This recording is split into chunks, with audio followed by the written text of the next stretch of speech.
अपना GK GS PCS exam में आपका स्वागत है।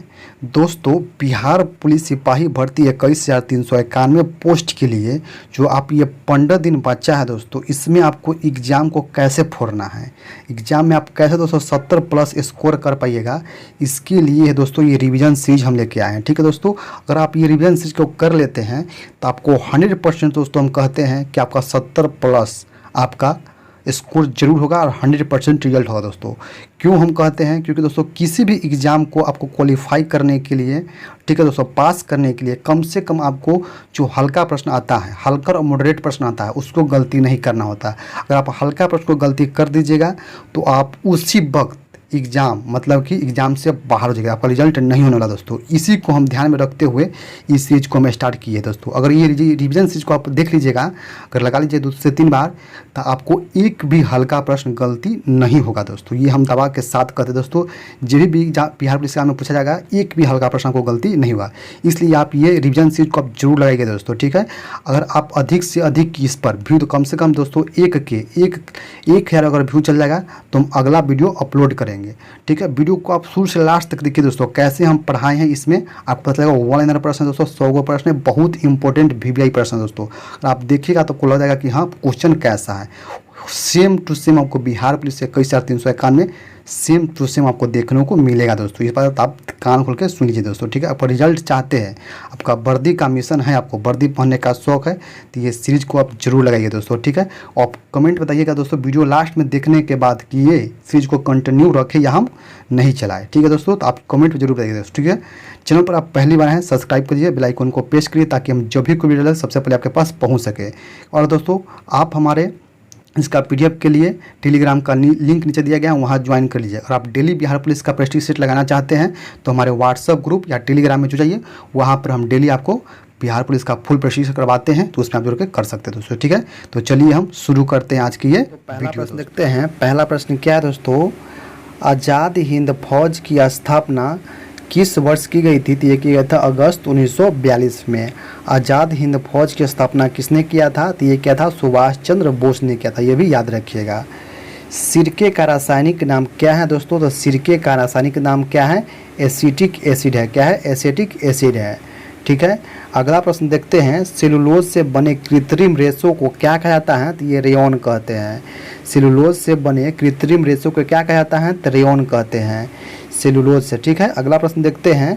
रतौधी किसकी कमी से होता है? तो रतौधी होता है विटामिन ए की कमी से।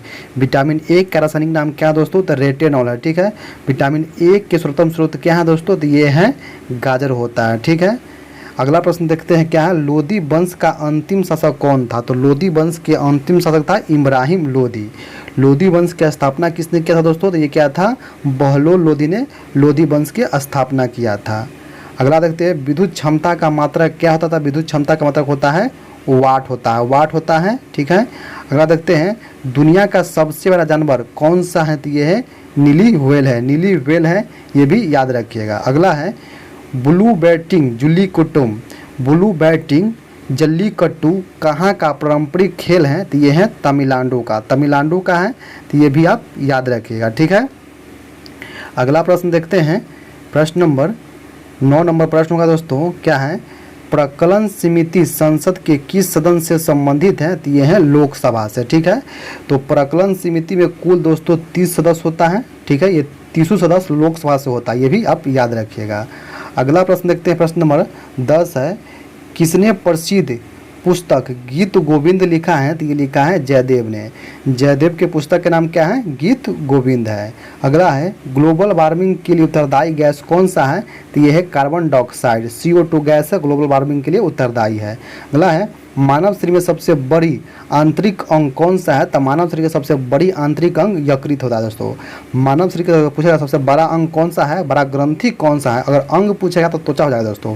मानव शरीर का सबसे बड़ा अंग पूछेगा तो त्वचा हो जाएगा, और मानव शरीर का सबसे बड़ी ग्रंथि पूछेगा तो यकृत हो जाता है दोस्तों। ठीक है, यहाँ आंतरिक अंग, आंतरिक मतलब अंदर वाला अंग पूछ रहा है, तो आंतरिक वाला अंग यकृत हो जाता है। ठीक है, तो याद रखना होगा कि मानव शरीर की सबसे बड़ी ग्रंथि हो जाएगा यकृत हो जाएगा, सबसे छोटी ग्रंथि हो जाएगा पिनियल ग्रंथि। ऑप्शन में पिनियल ग्रंथि नहीं रहता दोस्तों, इसलिए पिट्यूटरी ग्रंथि मानिए, जिसे मास्टर ग्रंथि कहते हैं। अगर सबसे बड़ा ग्रंथि पूछेगा तो यकृत ग्रंथि, सबसे छोटा कहेगा तो मास्टर ग्रंथि, जिसे हम पीयूष ग्रंथि भी बोलते हैं। ठीक है, अगला प्रश्न देखते हैं क्या है। भारत का लौह पुरुष किसे कहता है? कहते हैं सरदार वल्लभ भाई पटेल को। भारत को लौह पुरुष किसे कहता है? तो सरदार वल्लभ भाई पटेल को। तो सरदार की उपाधि कब दिया गया था? तो ये दिया गया था बारदोली सत्याग्रह 1928 में हुआ था। तो बारदोली के महिला के द्वारा सरदार वल्लभ भाई पटेल को सरदार की उपाधि दिया गया था, ये भी याद रखिएगा। प्राणी विज्ञान का जनक किसे कहते हैं? तो प्राणी विज्ञान के जनक कहते हैं अरस्तु को दोस्तों। ठीक है, अरस्तु को प्राणी विज्ञान का जनक कहते हैं। अगला प्रश्न देखते हैं, किस देश की संसद का नाम डाइट है? तो जापान के संसद का नाम डाइट है, ये भी याद रखिएगा। दोस्तों प्रश्न 12 नंबर क्या है? दिल्ली भारत का राजधानी कब बना था? ये बना था 1912 में। दिल्ली भारत की राजधानी की घोषणा हुआ था दोस्तों 1911 ईस्वी में घोषणा हुआ था, और 1912 ईस्वी में दिल्ली को राजधानी बना दिया गया। इसी समय 1911 ही में घोषणा हुआ था, जो बंगाल 1905 ईस्वी में विभाजित हुआ था उसको एक करने के लिए घोषणा हुआ था 1911 में, और 1912 में बंगाल को एक कर दिया गया था, वो भी याद रखिएगा। ठीक है, उस समय वायसराय कौन था? तो लॉर्ड हार्डिंग था, ये भी याद रखिएगा। अगला प्रश्न देखते हैं, प्रश्न नंबर 17 नंबर क्या है? भारतीय नौसेना दिवस कब मनाया जाता है? यह था 4 दिसंबर को। नौसेना दिवस 4 दिसंबर को। थल सेना पूछेगा तो ये पूछेगा 15 जनवरी को। थल सेना बनाता है 15 जनवरी को। वायुसेना 8 अक्टूबर को। वायुसेना 8 अक्टूबर को, थल सेना 15 जनवरी को, और नौसेना 4 दिसंबर को बनाता है, ये भी याद रखिएगा। अलाई दरवाजा किसके शासनकाल में बनाया था? तो ये बना था अलाउद्दीन खिलजी के। अलाई दरवाजा का निर्माण किसने कराया था? अलाउद्दीन खिलजी ने करवाया था। असहयोग आंदोलन कब शुरू हुआ था? तो असहयोग आंदोलन तो शुरू हुआ 1 अगस्त 1920 को शुरू हुआ था। कब हुआ था शुरू असहयोग आंदोलन? 1920 में। 1 अगस्त 1920 में असहयोग आंदोलन शुरू हुआ था। ठीक है दोस्तों, और ये समाप्त कब हुआ था दोस्तों? तो असहयोग आंदोलन 5 फरवरी को चौचौरी कांड हुआ था गोरखपुर में, 22 पुलिसकर्मी मर गए थे। इसीलिए महात्मा गांधी ने 12 फरवरी 1922 को असहयोग आंदोलन को वापस ले लिए थे, ये भी याद रखिएगा। अगला प्रश्न देखते हैं, प्रश्न नंबर 20 नंबर क्या है? महात्मा गांधी ने भारतवर्ष में पहला सत्याग्रह कहाँ पर किया था? ये कैसा? चंपारण में। कब किया था? तो 1917 में किया था, ये भी याद रखिएगा। तो महात्मा गांधी ने भारत में पहला सत्याग्रह कहाँ किया था? चंपारण में किया था। कब किया था? 1917 में किया था। किस लिए किया था? तीन कठिया पद्धति को समाप्त करने के लिए। 3/20 तिनकठिया पद्धति को समाप्त करने के लिए चंपारण में सत्याग्रह किया था। और चंपारण आने के लिए आमंत्रण किसने किया था महात्मा गांधी को? तो ये क्या था? राजकुमार शुक्ल ने किया था, ये भी याद रखिएगा दोस्तों। ठीक है, और ये भी याद रखिएगा कि महात्मा की उपाधि कब दिया गया था? तो महात्मा की उपाधि महात्मा गांधी को चंपारण सत्याग्रह के बाद दिया गया था। किसके द्वारा दिया गया था? ये दिया गया था रविंद्रनाथ टैगोर के द्वारा दिया गया था, ये भी आप याद रखिए, बहुत पूछता है क्वेश्चन। ठीक है, अगला प्रश्न देखते हैं, प्रश्न नंबर 21 नंबर क्या है?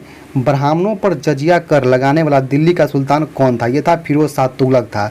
तो जजिया कर किसे बोलते थे? जजिया कर गैर मुसलमानों से लिया गया कर को हम जजिया कर बोलते हैं। ठीक है, तो वो पहले था ब्राह्मणों पर लगाया गया कौन? फिरोज शाह तुगलक ने, ये भी याद रखिएगा। ठीक है, अगला प्रश्न देखते हैं, प्रश्न नंबर 22 नंबर क्या है?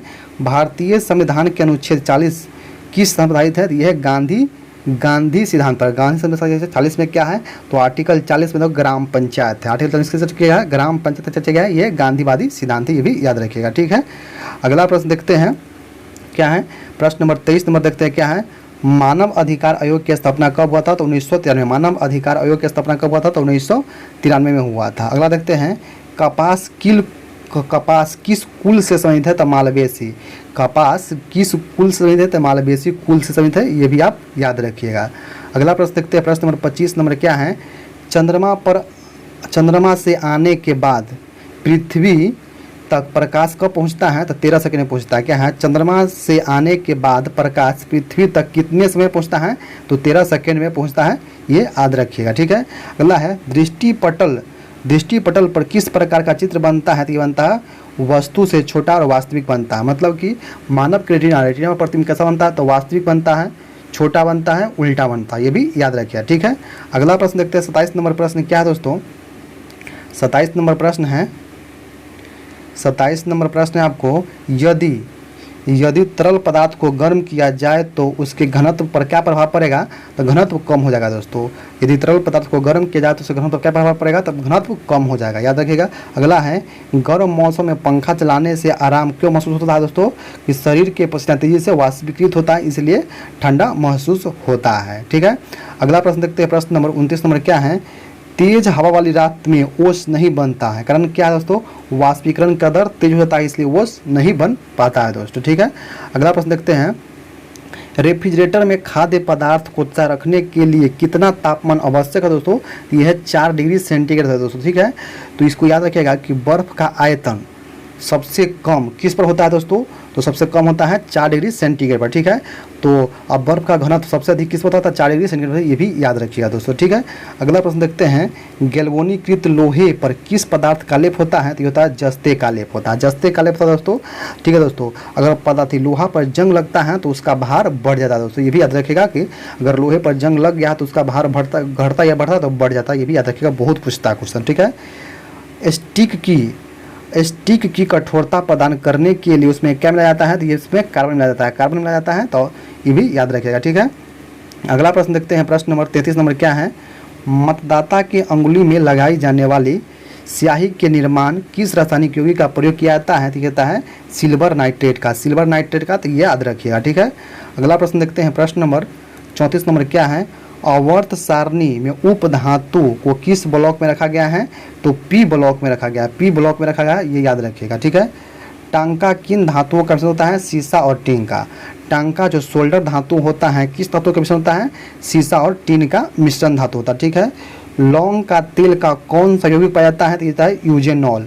लौंग के तेल में कौन सा यौगिक पाया जाता है, तो यूजेनॉल पाया जाता है, ये भी याद रखिएगा। ठीक है, गन पाउडर बारूद की खोज किया था रोजेन बेकन ने, गन पाउडर बारूद का खोज किसने किया था, रोजेन बेकन ने किया था।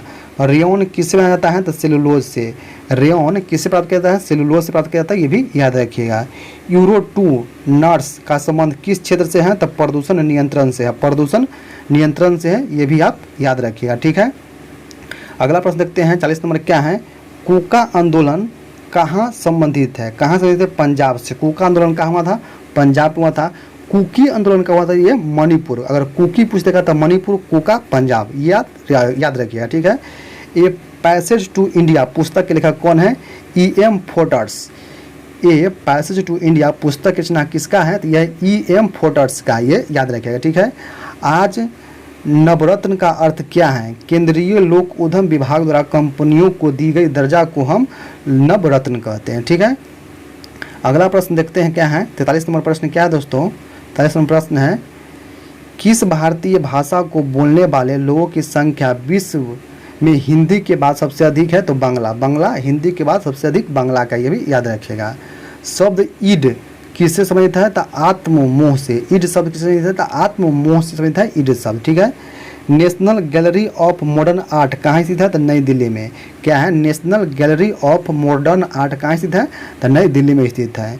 गुप्त वंश कब, गुप्त संवत कब प्रारंभ हुआ था, तो 319 ईस्वी, 319 ईस्वी में गुप्त संवत शुरू हुआ था, ये भी आप याद रखिएगा। गुप्त वंश का स्थापना किसने किया था, श्री गुप्त ने किया था। ठीक है, ये भी आप याद रखिएगा।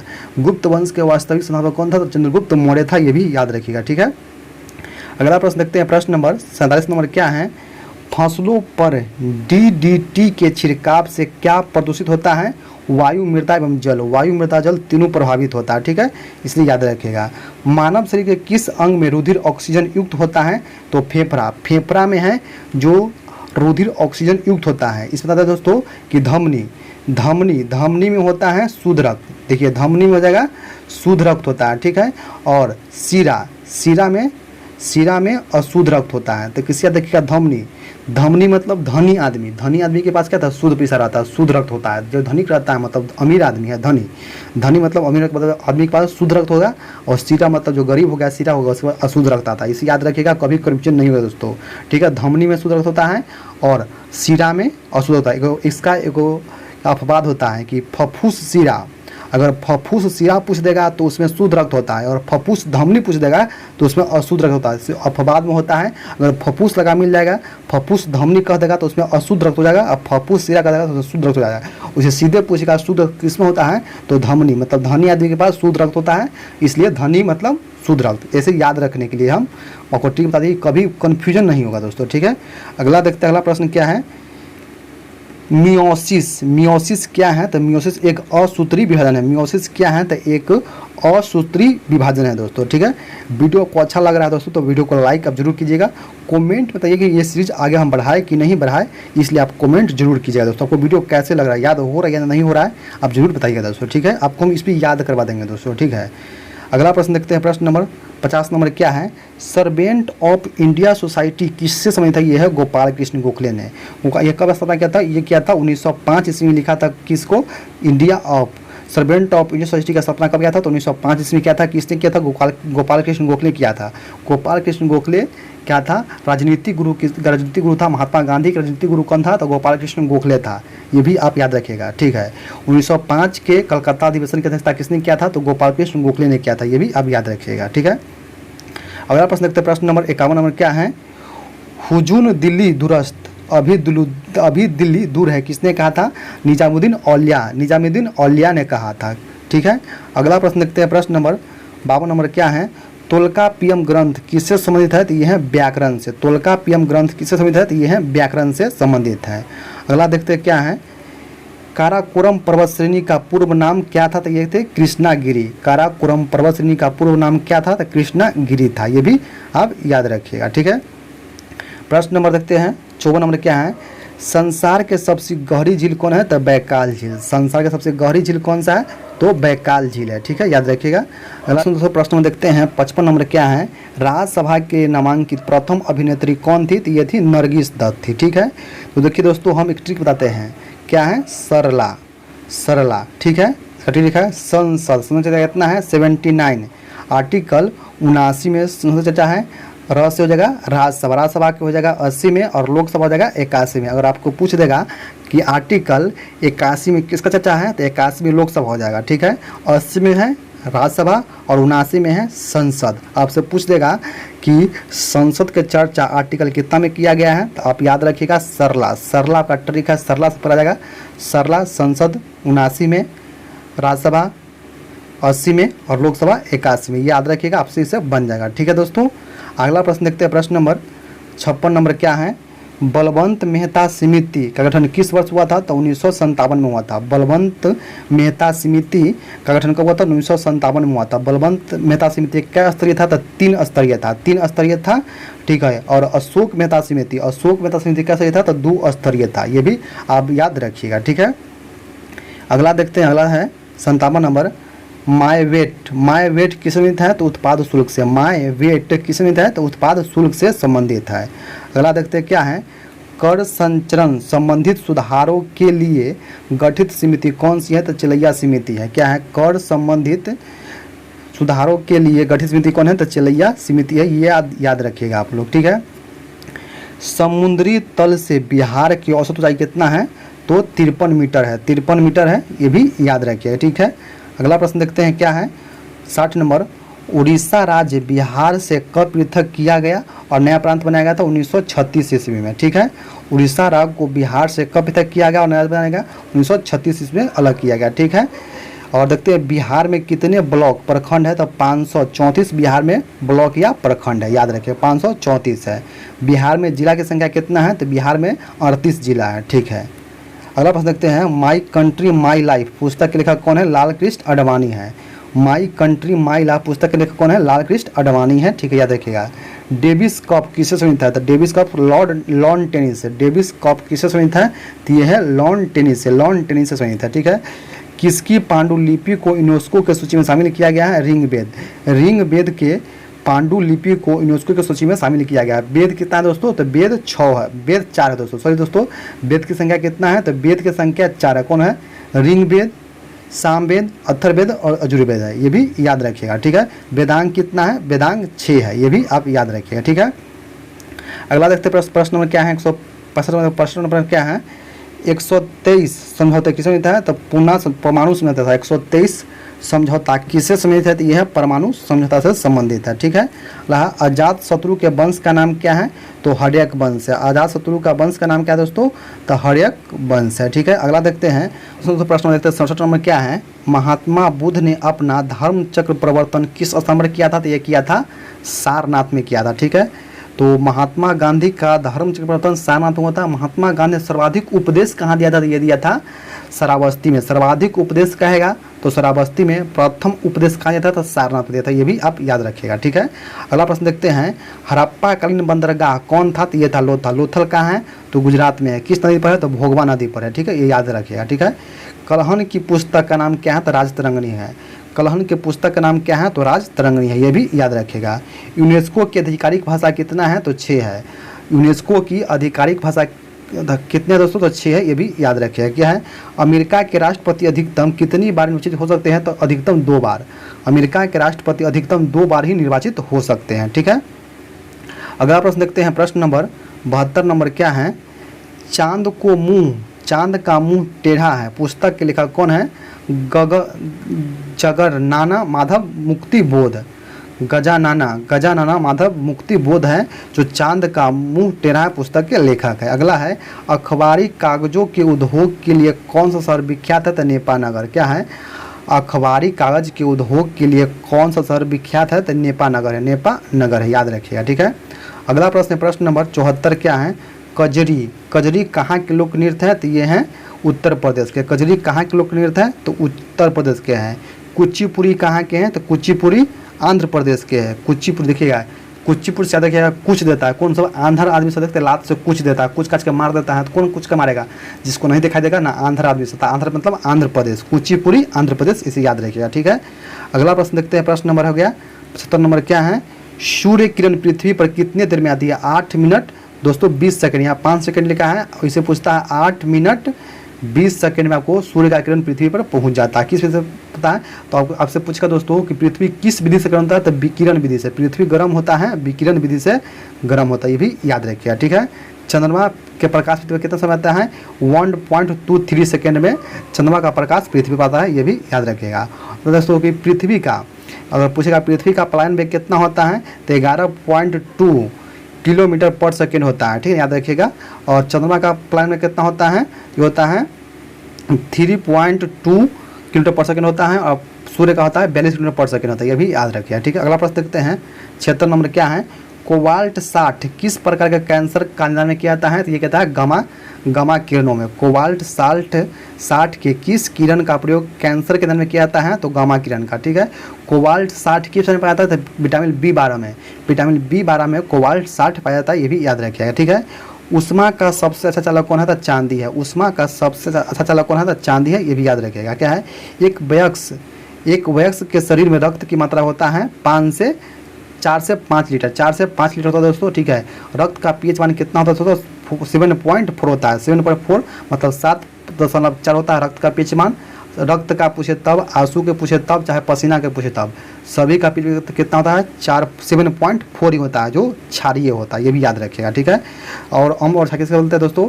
7 से कम होगा उसे अम्ल बोलते हैं। 7 होगा उसे उदासीन बोलते हैं। 7 से अधिक होगा उसे हम क्षार बोलते हैं। ये भी आप याद रखिएगा। ठीक है। अगला देखते हैं 79 नंबर प्रश्न क्या है? ECG संबंधित है। ECG है मस्तिष्क से। इलेक्ट्रोकार्डियोग्राम होता है मस्तिष्क से। ठीक है दोस्तों। नहीं सॉरी ECG मस्तिष्क से। ये होगा दोस्तों ECG होगा दोस्तों हृदय से संबंधित है। ECG हो जाएगा हृदय से। और EEG पूछेगा ये हो जाएगा दोस्तों मस्तिष्क से। ठीक है। यहाँ पर गलती है दोस्तों, मस्तिष्क नहीं है दोस्तों। ECG हो कैसे हो जाएगा? तो इस होगा हृदय से हो जाएगा। याद रखिएगा। ठीक है। और EEG मस्तिष्क होता है। ये याद रखिएगा। ठीक है। अगला प्रश्न देखते हैं प्रश्न नंबर 80 नंबर क्या है? एडू इन यस किससे संबंधित है? शिक्षा से। ईडू इन यस किससे संबंधित है? तो ये है शिक्षा से संबंधित है। ये याद रखें। ठीक है। 4G मोबाइल तकनीक किसने प्रारंभ किया है? चीन ने। 4G मोबाइल तकनीक किसने प्रारंभ किया है? चीन ने। गुलाम वंश का प्रथम शासक कौन था? तो ये था कुतुबुद्दीन ऐबक। गुलाम वंश का प्रथम शासक कौन था? तो ये था कुतुबुद्दीन ऐबक। कुतुबुद्दीन ऐबक की राजधानी कहाँ थे? तो लाहौर था। कुतुबुद्दीन ऐबक की राजधानी कहाँ था? तो लाहौर था दोस्तों। ठीक है। गुलामों का गुलाम किससे कहते हैं? तो गुलामों का गुलाम इल्तुतमिश को कहते हैं। ठीक है। जो कुतुबुद्दीन का गुलाम था एवं इसका दामाद भी था। ठीक है, तो अगर दिल्ली सुल्तान का प्रथम वास्तविक संस्थापक पूछेगा, वास्तविक संस्थापक कौन था, तो इल्तुतमिश हो जाएगा दोस्तों। ठीक है, और सीधे गुलाम वंश संस्थापक पूछेगा तो कुतुबुद्दीन ऐबक हो जाएगा। ठीक है, अगला प्रश्न देखते हैं। प्रश्न नंबर क्या है, 83 नंबर। फिरोज शाह तुगलक द्वारा स्थापित दारुल साफा क्या था, एक खैरात अस्पताल था। दारुल साफा क्या था, एक खैरात अस्पताल था, ये भी याद रखिएगा। ठीक है, दीवान ए अर्ज की स्थापना क्या था, कौन, बलबन ने। तो क्या यह सैन्य विभाग था। दीवान ए अर्ज क्या था, एक सैन्य विभाग था।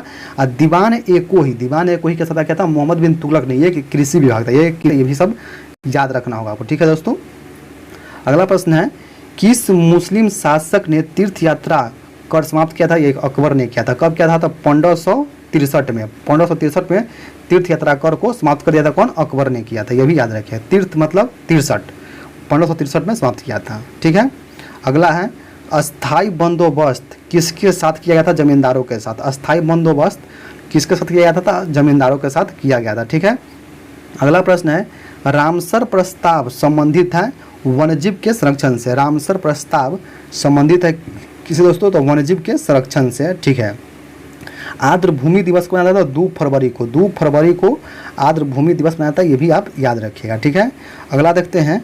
87 नंबर क्या है, भारतीय वन्यजीव अनुसंधान संस्थान कहाँ है, तो ये देहरादून में। कहाँ है, देहरादून में है। ठीक है, क्वाड देश में कौन कौन से देश आते हैं, तो यूएसए, जापान, भारत और ऑस्ट्रेलिया। 4 को देश आता है। कौन कौन आता है क्वाड में, यूएसए, जापान, भारत और ऑस्ट्रेलिया आता है। ठीक है, इसकी स्थापना 2007 में किया गया था। ठीक है, भारत में जल प्रदूषण निरोधक का नियंत्रण ACT 1974 में क्या था। भारत में जल प्रदूषण निरोधक नियंत्रण कब हुआ था, 1974 में हुआ था।